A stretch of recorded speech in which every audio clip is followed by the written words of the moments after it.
Bienvenue à notre étrange instant révélation avec Christ, produite par Inédon Ministry. Le vœu de notre cœur est que vous soyez équipés et transformés. Bonne audition à vous. Que Dieu vous bénisse.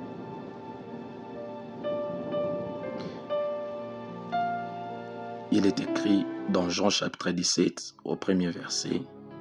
Après avoir ainsi parlé, Jésus leva les yeux au ciel et dit, Père, l'heure est venue, glorifie ton Fils, afin que ton Fils te glorifie. Dans Jean chapitre 4, au verset 23e, il est dit, l'heure vient et elle est déjà venue, où les vrais adorateurs adoreront le Père en esprit et en vérité, car ce sont là les adorateurs que le Père recherche. L'Éternel Dieu a tout créé. Il a créé le ciel et la terre et il est demeuré éternel. Cependant, tout ce que l'Éternel Dieu a créé sous le ciel l'a soumis à la loi du temps. La loi du temps est la loi la plus puissante de toutes les lois. Car nous devons savoir, étant humains sur la terre, nous sommes soumis au temps. L'homme était créé dans le jardin avec la femme afin qu'ils vivent éternellement dans le jardin. Mais le jour qu'ils ont péché, comme il est écrit dans Romains chapitre 3 au verset 23e, car tous ont péché et sont privés de la gloire de Dieu. Le jour que l'homme a péché, l'Éternel Dieu l'a chassé du jardin et l'Éternel Dieu désormais l'avait soumis à la loi du temps. Désormais, tout ce qui était sur la terre, tout ce qui entourait l'homme, tout ce qui était vivant sur la terre a été soumis à la loi du temps. Et c'est comme ça que Jésus, dans Jean 17, il dit à son Père, en faisant cette prière sacerdotale, il dit, Père, l'heure est venue, glorifie ton Fils, afin que ton Fils te glorifie aussi. Ce passage révèle que avant, le temps de la gloire de Christ n'était pas encore arrivé, car Christ devait aussi passer par un processus, devait traverser d'autres choses et devait être soumis aux épreuves. Avant que le Christ ne puisse réclamer la gloire venant du Père, il fallait que le Fils ait passé par le processus qu'il fallait et qu'il soit soumis aux épreuves du temps, afin que seul le temps révèle maintenant certainement le moment de sa gloire. Et c'est ainsi que beaucoup de gens aujourd'hui recherchent la gloire. Beaucoup de gens aujourd'hui, au début de tout ce qu'ils commencent, ils souhaitent déjà la gloire. La gloire, l'Éternel Dieu ne l'a pas refusée à un homme. Car il est écrit dans Proverbe que la gloire de Dieu consiste à cacher les choses, mais notre gloire à nous qui sommes le roi consiste à sonder ces choses. Le Père a sa gloire qu'il a déjà cachée, mais nous, le roi, nous devons chercher, nous devons sonder cette gloire afin de nous la revêtir. C'est ainsi que le temps de chercher, c'est le processus maintenant qui est soumis à la loi du temps. Tout celui qui veut attirer la gloire du Père sur sa vie doit être soumis à la loi du temps et aux épreuves du temps. Jésus-Christ n'a pas réclamé quelque chose dont il avait besoin, mais Jésus-Christ a réclamé quelque chose dans son temps. N'est-ce pas, la Bible dit dans Ecclésiaste que l'Éternel Dieu fait toutes choses bonnes en son temps. Et aujourd'hui, ma prière est que le Saint-Esprit te donne la capacité à se soumettre aux épreuves du temps. Jésus-Christ savait qu'il devait venir au monde passant par une femme et devait avoir une famille aussi et qu'il devait être soumis aussi à des épreuves. Il devait passer par la tentation. Selon qu'il est écrit dans Luc chapitre 4, la Bible dit que Jésus-Christ a été tenté pendant 40 jours par le diable. Jésus-Christ savait qu'il devait vaincre la tentation, qu'il devait vaincre les épreuves, qu'il devait être patient, qu'il devait travailler afin qu'au moment opportun, à l'heure de sa gloire, qu'il puisse réclamer sa gloire. Toute chose que tu réclames à Dieu avant son temps, l'Éternel Dieu prendra cela comme une prière, mais qu'il n'exaucera pas le même jour ou au même moment, mais il attendra le bon moment.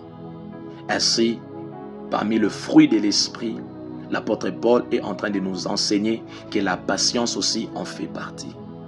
Ma prière pour toi est que le Saint-Esprit remplisse ton cœur, remplisse ton âme d'un esprit patient.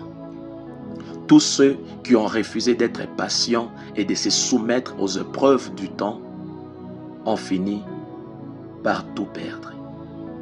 Et ils n'ont rien trouvé sur leur chemin.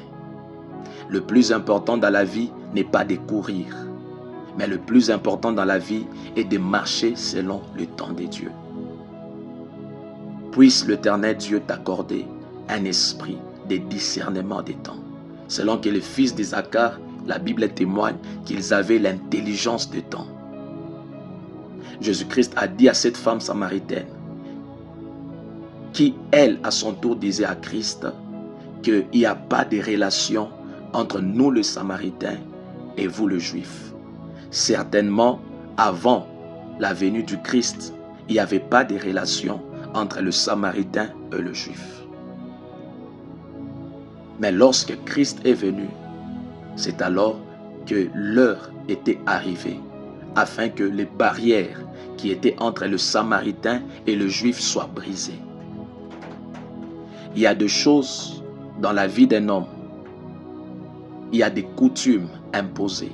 Il y a des lois établies sur ta famille, sur ton ministère, sur ton entourage, sur ta société, sur ton foyer. Mais tu dois savoir une chose, que l'Éternel Dieu a un élément, une arme puissante qui s'appelle le temps.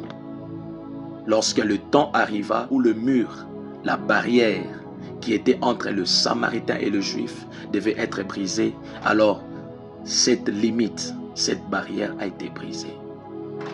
Beaucoup de gens sont ceux qui ont désiré recevoir la gloire de Dieu, qui ont désiré aller plus loin dans la vie, qui ont désiré atteindre des grands objectifs et des grands résultats et des meilleures choses dans la vie.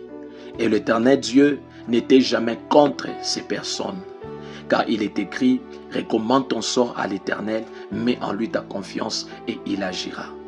L'Éternel Dieu sait qu'il est notre Père, il est celui qui reçoit nos prières et il est celui qui les exauce. Alors plusieurs ont désiré rencontrer la gloire, vivre à la gloire, voir leur vie changer, voir leur ministère s'épanouir.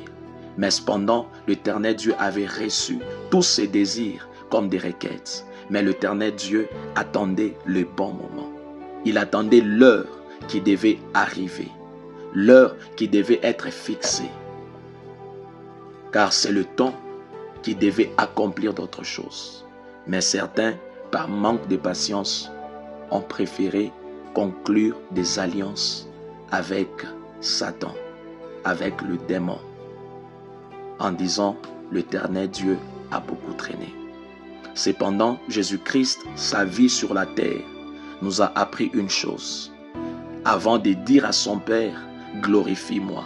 C'est la seule prière que Jésus-Christ n'avait jamais fait durant son parcours avant le temps. Lorsque le temps était arrivé, alors il avait demandé la gloire. Ma prière pour toi est que le Saint-Esprit te donne la capacité d'attendre, qu'il te donne la force de surmonter et de vaincre les épreuves liées à la loi du temps. La loi du temps est la seule chose qui établit l'ordre divin parmi les hommes. La loi du temps est la loi qui destitue des rois et qui établit de nouveaux rois. Le mandat qu'un homme reçoit est lié à la loi du temps. Après les années établies d'un mandat, alors la loi du temps va établir quelqu'un d'autre. C'est comme ça que Daniel dit au 2e chapitre que l'Éternel Dieu est celui qui renverse le roi et qui établit deux rois. qui donne de la sagesse aux sages, la science à ceux qui ont de l'intelligence. Ma prière pour toi est qu'au moment opportun, au moment favorable, à l'heure fixée par le Père, que cette heure te trouve dans la présence de Dieu. Beaucoup de gens ont cherché la gloire, la présence, les richesses, la stabilité, le succès et la réussite. Mais lorsque l'heure était arrivée, la gloire ne les avait plus trouvés dans la présence du Père. Ma prière est que le Saint-Esprit te garde, qu'il te donne la force, qu'il te donne la capacité, qu'il te donne la patience, qu'il te donne aussi la persévérance. Car la gloire, l'Éternel Dieu, ne l'a jamais refusée à quelqu'un. Mais la gloire se révèle avec le temps. Que Dieu brise les barrières, comme celle qui était entre les Samaritains et les Juifs. Lorsque l'heure était arrivée, n'est-ce pas, la Bible dit par la suite que cette femme, elle est allée raconter à toute la ville en disant que j'ai rencontré un homme qui m'a tout dit. Et la ville des Samaritains, ce jour-là, avait reçu le salut, car l'heure était déjà arrivée. Ma prière pour toi est que le Seigneur Dieu aussi fasse de son mieux afin de te garder dans sa présence et que son heure ne prenne pas beaucoup de temps dans ta vie.